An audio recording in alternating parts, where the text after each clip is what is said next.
What is going on, Halo fans? Luke TheNotable here, and we have a challenge for Atriox. 9 games as Atriox.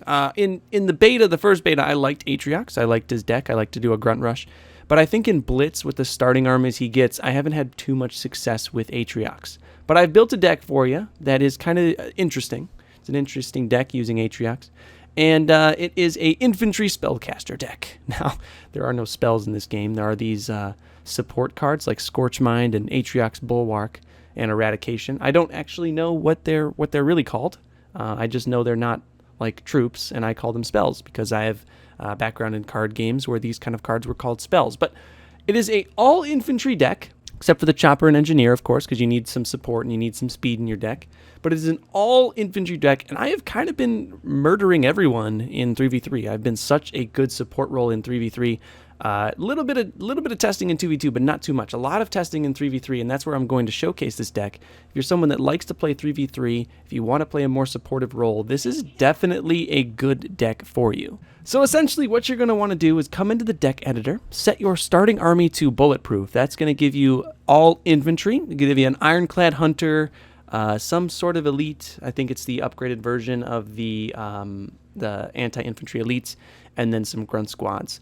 Then what you want to do is just tick all of your favorite infantry. I actually untick jump pack brutes because I don't really like them, and I think instead I go with grunt mob because that's a fun card to use. Obviously, you can switch this out with other things. Like if you don't want to go all infantry, you can go for a locust, or maybe you can go for some other card like a reaver. But I actually prefer all infantry, and the reason why is if you look at a lot of the decks, there are not a lot of just hardcore anti-infantry cards.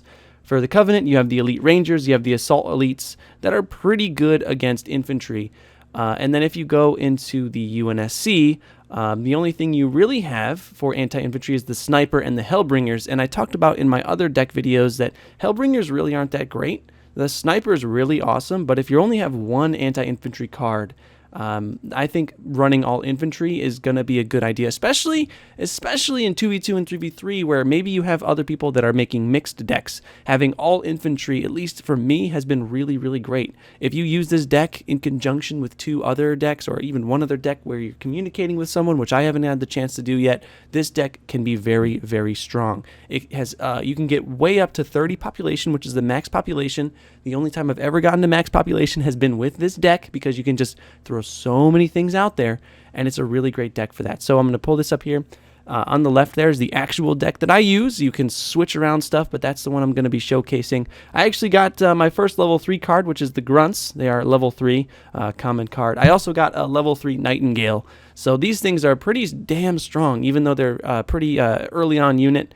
They're level 10, or they only have 10 energy to wreck out, but they are level 3. So we're going to jump into a game and show you just how strong this deck can be in 3v3.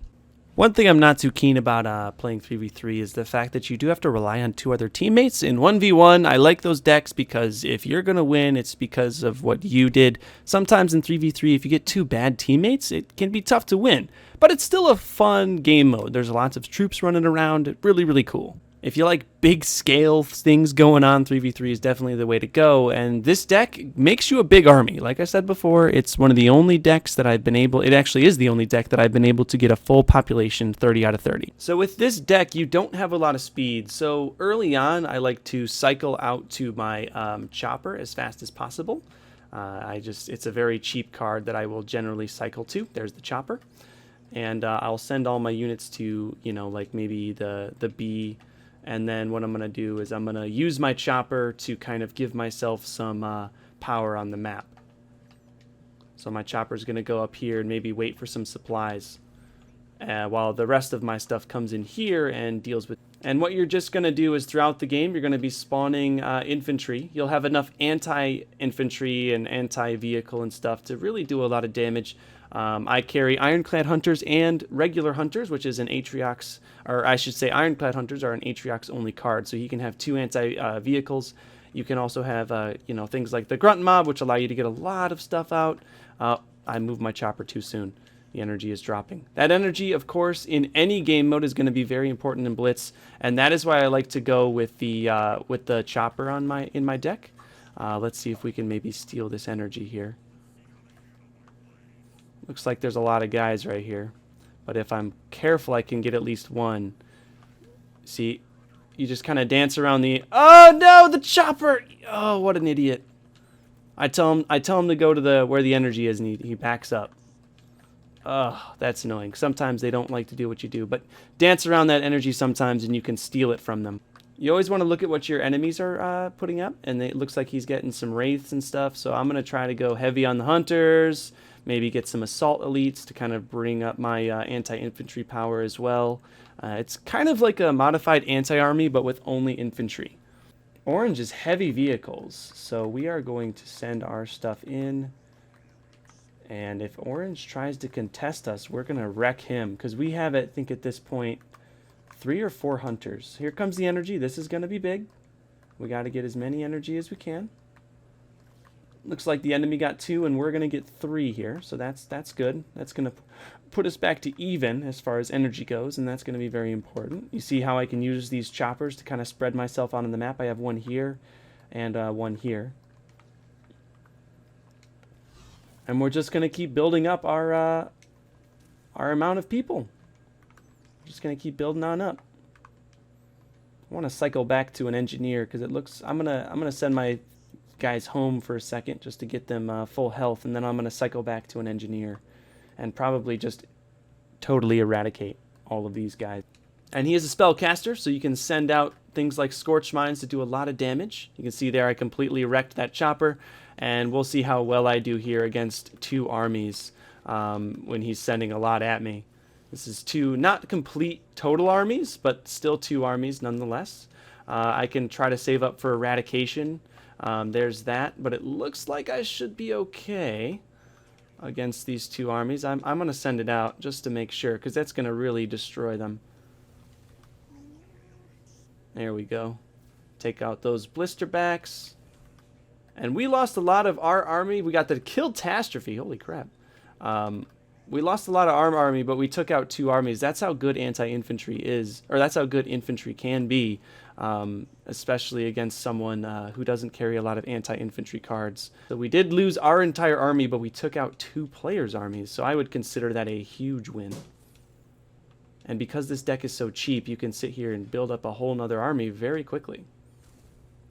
Using things like the Grunt Mob to get a lot of population, Elite Rangers, and things like that. It would have been nice if we had Atriox Bulwark. That would have been a better card there instead of Eradication. We could have kind of, you know, gotten some extra health. But I think it was just having a poor cycle, having the Eradication there. It still ended up being pretty good.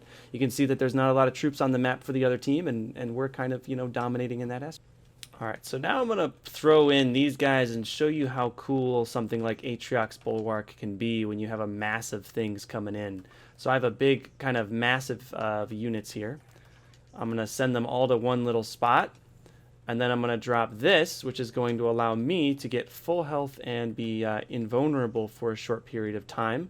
It's going to allow all of my units to do as much damage as possible, high DPS, while also killing things on the field. So I'm going to be able to get this spike turret, which can be kind of, you know, annoying to take down.